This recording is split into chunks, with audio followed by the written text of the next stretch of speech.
In today's news, we will be taking a look at those pesky library renovations. We also have Student Programming Board Chair Ann Continetti in the studio for an exclusive interview.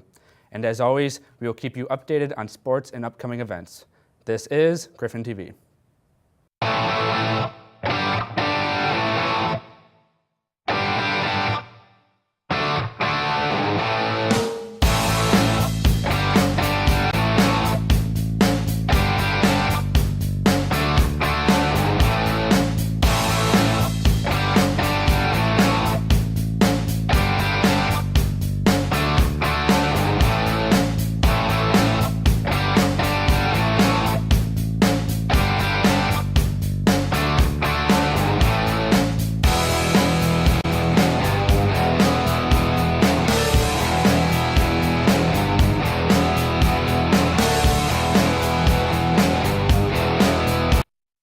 Thank you for tuning in, Canisius. You're watching Canisius Connections, your #1 source for news, sports, and upcoming events. I'm your host, David Goodwin. Thank you for tuning in to the very first episode of the semester. You may have noticed that we have changed our name, but we are still the same show. It's just a different title. We want to be able to connect with the student body and cover the issues that matter to you. We're hoping for a great semester, so let's get started.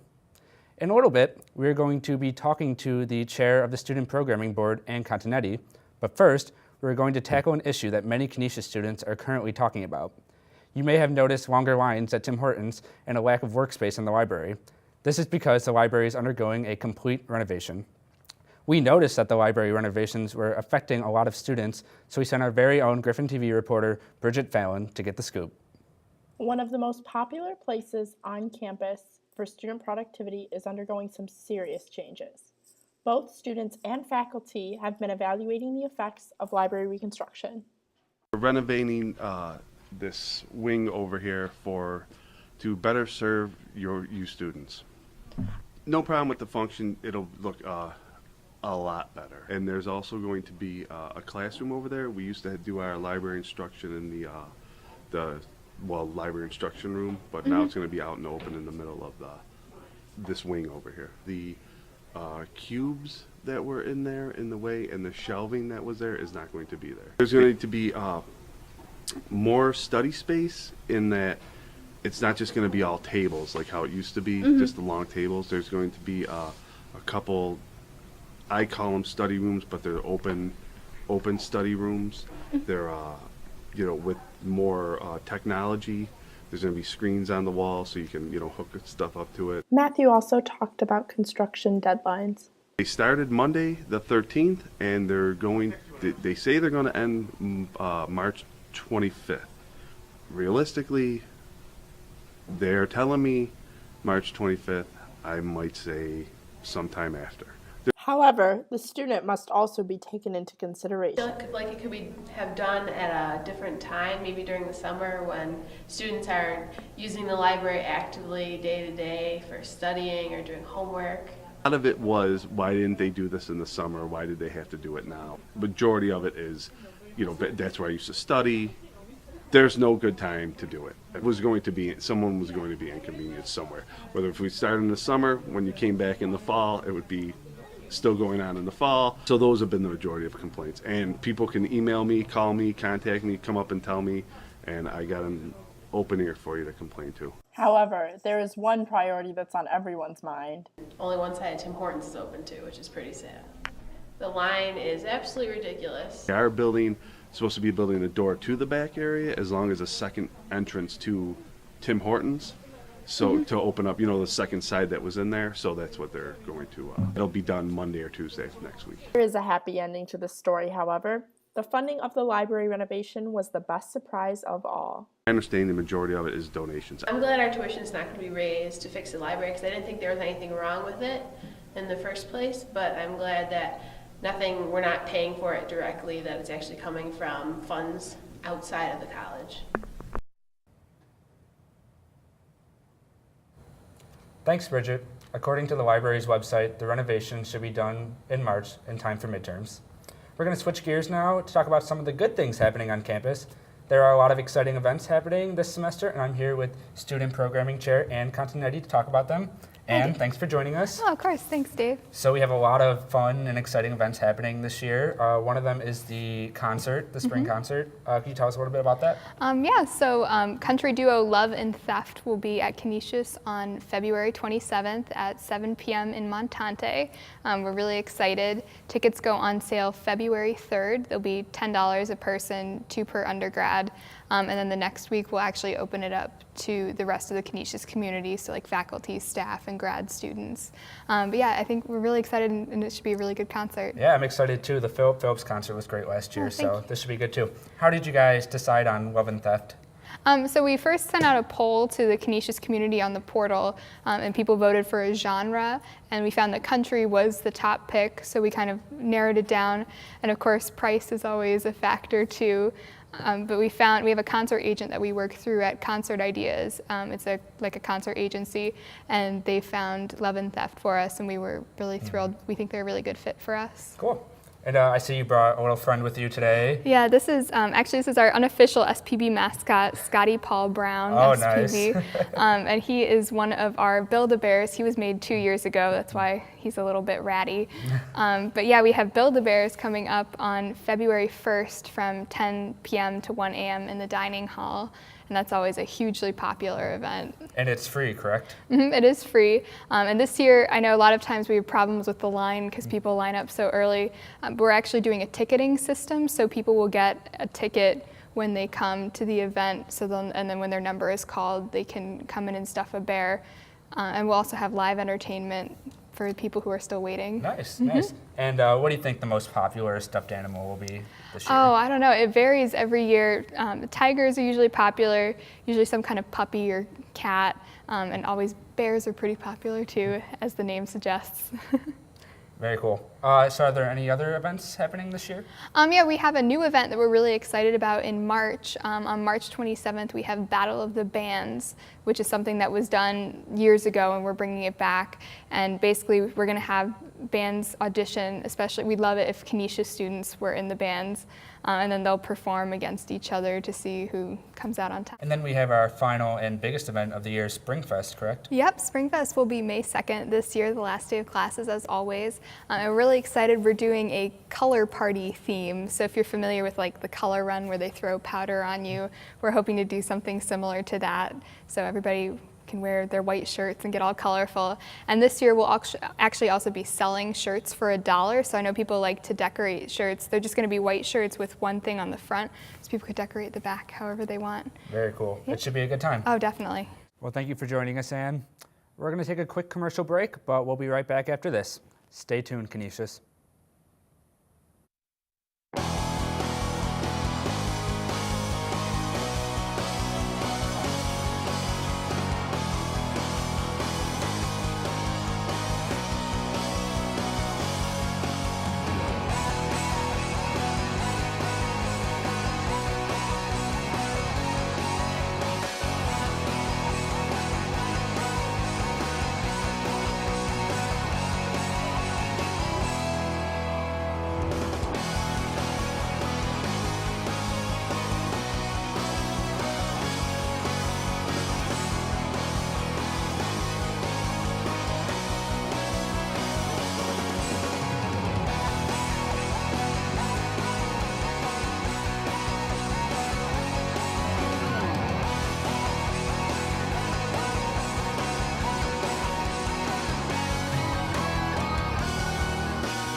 Welcome back.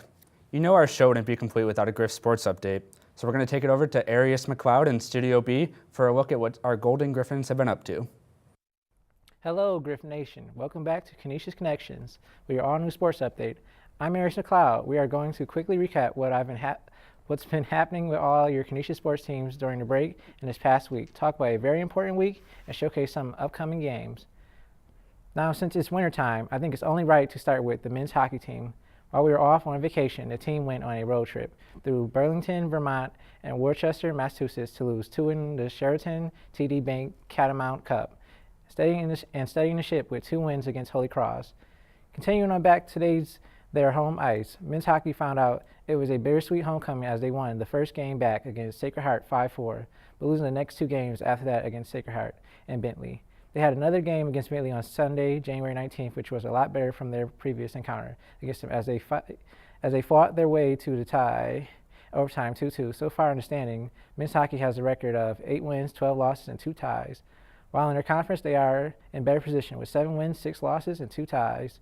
Coming up for men's hockey are 2 games against Mercyhurst, starting first at home on Thursday, January 23rd, then going to Erie, PA on Saturday, January 25th to end the 2-game series. Now, speaking on series, let's turn our attention towards the women's side of basketball. During the break, they had a tough time trying to string together a series of good games as they won 1 game out of 7 from December 16th to January 10th. But that would all change as they finally got a 2-game win streak on against teams like Ryder at Lawrenceville, New Jersey, and Monmouth at home on Kids Day on January 17th was a massive success, as 2,000 kids packed the CAC to see a brilliant showcase by the Canisius women's basketball team. It was a welcoming sight, as the Kids Day has always been the Lady Griffs' lucky charms. They are 7-2 overall all time on that day. Moving on, it wasn't all smiles after Kids Day, as women's basketball had to face the very tough Marist women's basketball team, which didn't see a favorable outcome as they lost 47-73 on January 19th. On a special note, Coach Day and the women's basketball team joined forces with Alice's Army to take part in the fight against cancer and raise awareness for leukemia. In the game against Marist, the coaching staff, along with the players, wore special orange shirts to show support. All money fundraised went to Kaylee's Kindness to give to Roswell Park to fight these 2 diseases. Coming up for the Lady Griffs are 2 games on the road, one against rival Fairfield on Friday, January 24th at Fairfield, Connecticut, and another on Saturday, January 25th against Siena in Londonville, New Jersey. Now, since we got that out of the way, let's get into the week that is sweeping Canisius all over campus. Yes, Griffin Nation, you hear me right. This week is Spirit Week, the amazing week where we all come together, young and old, to do 2 things. Number 1, celebrate the pride we have for our school, and 2, beat Niagara. Everyone is encouraged to wear blue and gold throughout the week to support the school and show your pride to everyone around your community. Yes, ladies and gentlemen, tonight it's the epic face-off between Canisius and Niagara at 7 p.m., 2 rivals who have a very long history with each other getting ready to dance again in front of a sold-out crowd who are ready to cheer on what is about to be an amazing game. So while you're on your way to pack the CAC, remember that this is what Spirit Week is all about. Guys, that's all I have for you today. Be sure to check out #GriffSports, where there will be more in-depth interviews in our world of Canisius sports. We got Roxanne Hernandez making her next anchoring debut on Thursday, so be sure to tune in and show your support for the volleyball senior. Stay golden, stay Griffs. Oh, hey guys. Sorry. I got a little hungry. These cookies are delicious though, and they're made by our very own Mary Kessler. If you want a few helpful baking tips so you can make delectable treats like these, check out our latest installment of Kessler's Kitchen.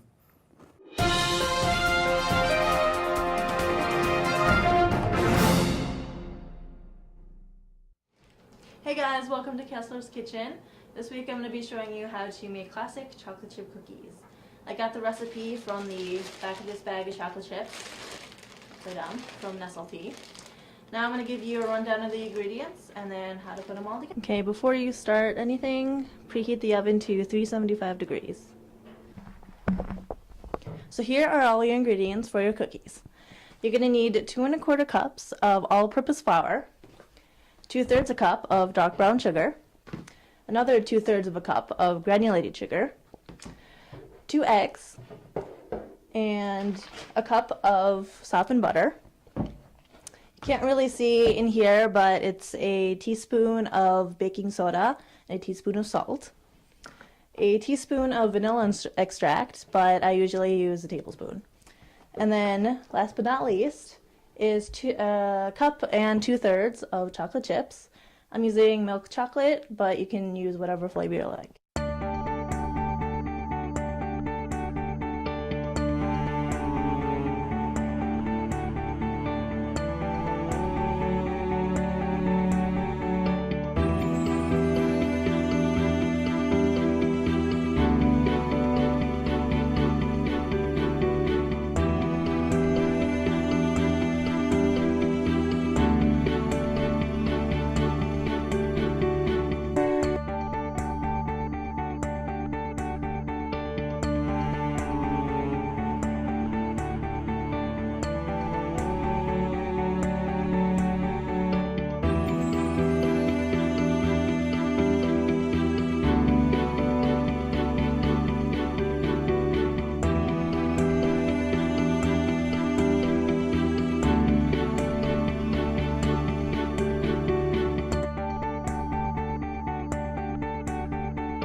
Thanks, Mary. For the full recipe and others, check out the link, which is listed below at kesslerskitchen.blogspot.com. Maybe you then, too, can make cookies as delicious as these. So today we're going to be introducing a brand new segment called A Look into Study Abroad. Every 2 weeks, I will be interviewing a Canisius student that is currently studying abroad. The first stop on our journey is Strasbourg, a large metropolitan city located in eastern France near the border of Germany. I had the chance to talk to a Canisius student and my good friend, Brandon Stateski. He gave me his insight and perspective on living in a foreign country. Check it out.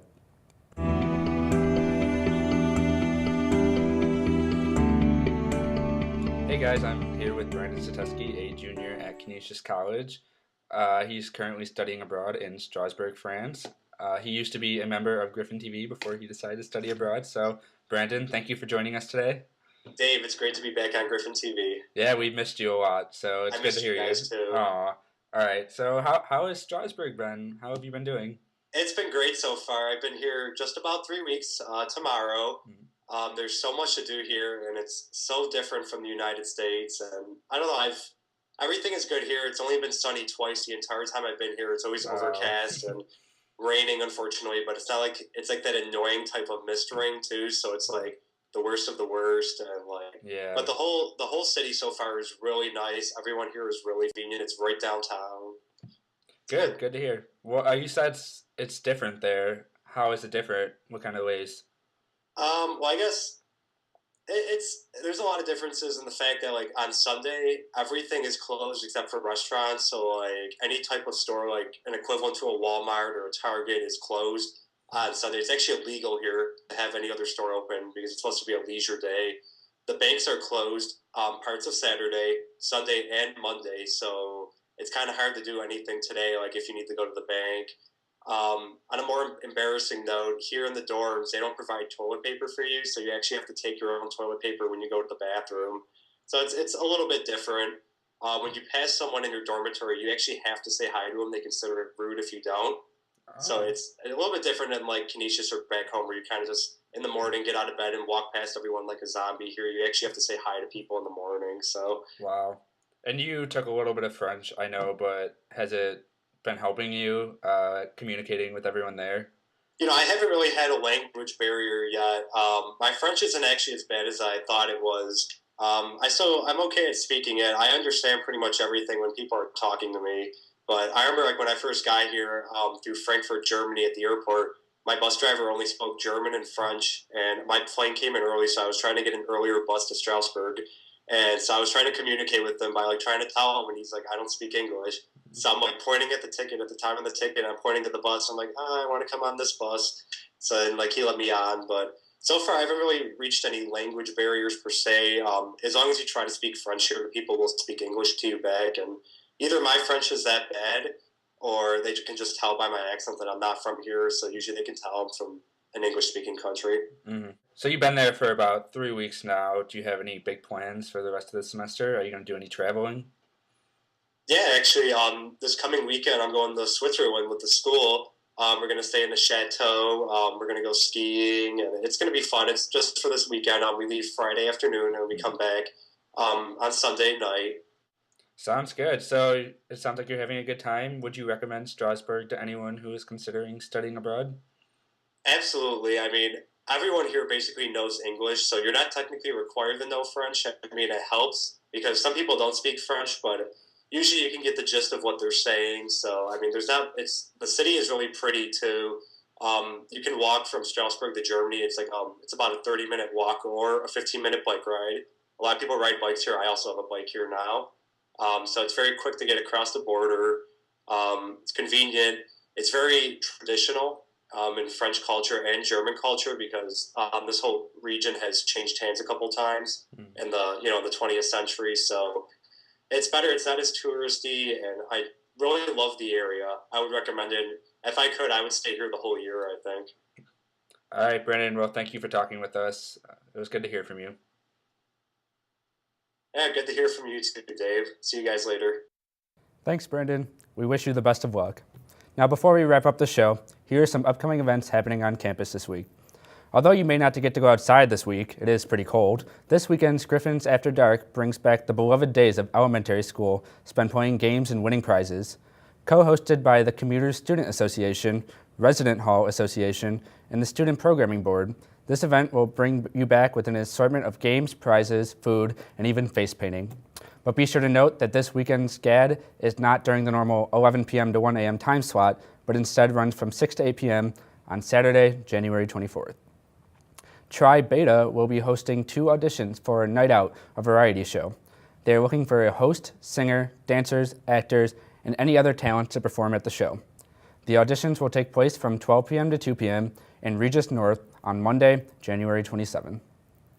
Have you wanted to get involved, but you just weren't sure how? Well, there's a club fair in the dining hall on Thursday, January 23rd from 11 a.m. to 1 p.m. It's a great way to get involved and become a part of the Canisius community. So get out of your dorm rooms and head to these events. They look like they're a lot of fun. That sums up today's show.